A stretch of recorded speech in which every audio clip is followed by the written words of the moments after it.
Hi, Adrianne from Happy Hour Projects here, and today I'm going to show you how easy it is to make a wire wrapped ring.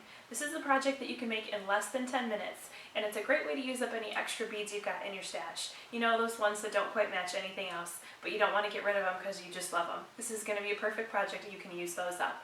All you need are your beads, your wire, a ring sizer, and your jewelry tools. Come on, I'll show you how.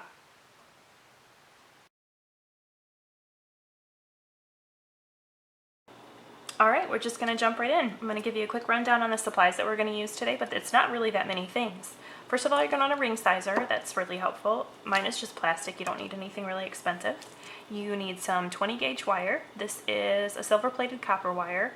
That is, it's really nice to work with. I use this for a lot of my projects, and the price point also helps a lot too, I'm not going to lie. Well, you've got your beads.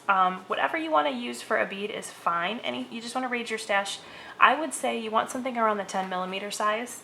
Round is fine. I personally like oval. It just kind of depends. But what you want is something that's closer to finger size. If you're using something that's really small, you might find that your wraps aren't staying well, and that can get really frustrating, especially if you're first starting out. So if you try this, if you have a huge fail, if you don't like how it's going, try a larger bead. That might be the way to go.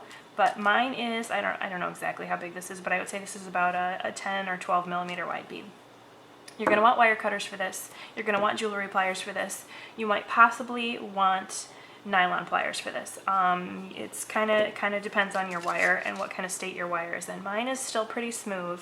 I'm going to show you how you're going to use it anyway, just in case you need it, but it might not be necessary for you.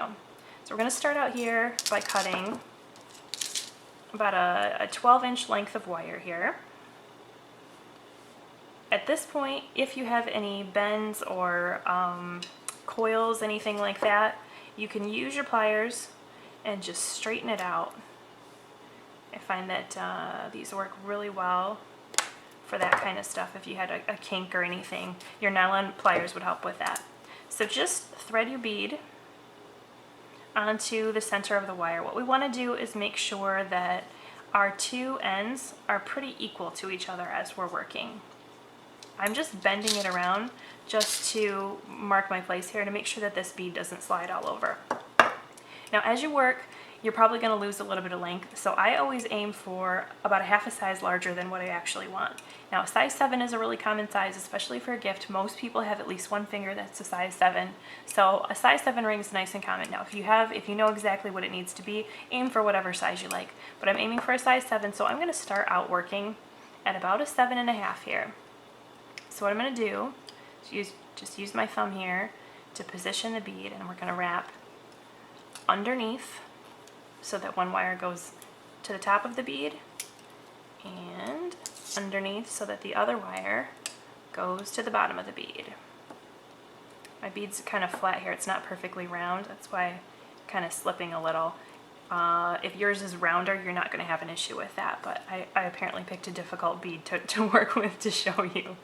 And all we're going to do now is, while you're holding on to both of these wires, you got one in each hand here, you're just going to rotate the ring sizer to kind of lock that into place.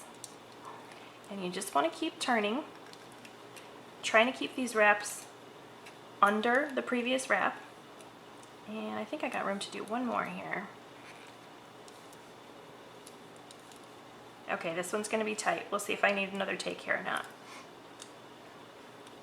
Ideally, I usually like to have about an inch here left over. You can go ahead and slide this off of your ring sizer. Ideally, I like to have about an inch here to work with, but I think this will still be enough. I guess we'll see if I have to do another take.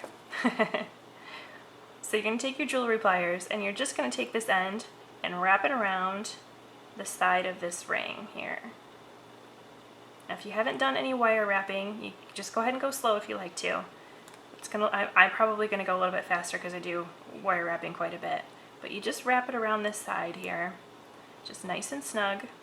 We're pulling these two wires together.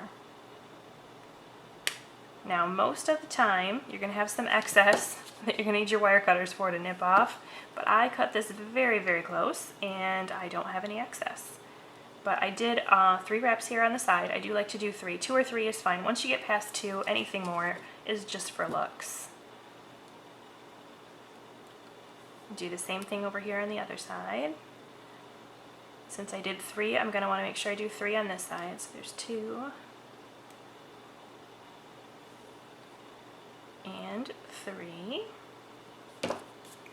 Now you may notice that these wires are getting off. They're not exactly lined up anymore. That's actually okay. We're going to fix that at the end.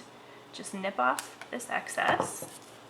If you need to tighten this down at all, make sure that that's nice and smooth. If you find that this is a little bit sharp, you may want to use a file and file it. Mine are pretty good here. But now that you're finished, you want to slide it back onto the ring sizer and pull it down nice and tight. That will make it round again. And I didn't lose a half a size. I must be getting better at this because I'm a lot closer to an 8 than I thought I was going to be. But if you just pull it down nice and tight, that will re-round your ring. You've got a nice round ring here. And as it turns out, it fits me just fine. So there we go.